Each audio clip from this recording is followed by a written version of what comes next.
दुचाकीवर गोण्या आणि कॅनमध्ये अवैधरित्या गुटखा व जनावरांचा मांस बाळगत वाहतूक करणाऱ्यावर वैजापूर पोलिसात गुन्हा दाखल करण्यात आला आहे। प्रकरणात पोलीस कॉन्स्टेबल शांताराम देवेकर यांनी फिर्याद दाखल केली आहे। त्यांनी दिलेल्या फिर्यादीनुसार त्यांना बुधवार तारीख 27 रोजी दुपारी 12 वाजेच्या सुमारास डायल 112 वर कॉल आला।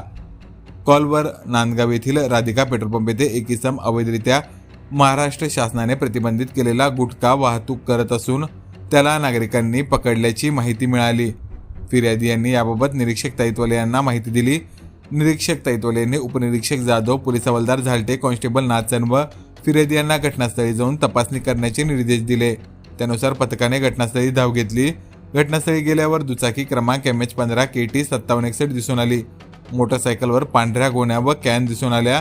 पथकाने चालकाला त्याचे नाव विचारले असता त्याने त्याचे नाव अमजद हमीद खा पटेल वय 45 वर्षे राहणार तलवडा असे असल्याचे सांगितले।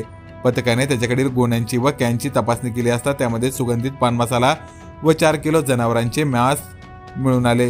पोलिसांच्या पथकाने सुगंधित पान मसाला, 4 किलो मांस व दुचाकी असा एकूण 52,500 रुपयांचा मुद्देमाल जप्त केला। प्रकरणात अमजद हमीद खा पटेल वय 45 वर्षे राहणार तलवाडा याच्या विरोधात वैजापूर पोलिसात गुन्हा दाखल करण्यात आला आहे। अधिक तपास वैजापूर पोलीस करीत आहेत।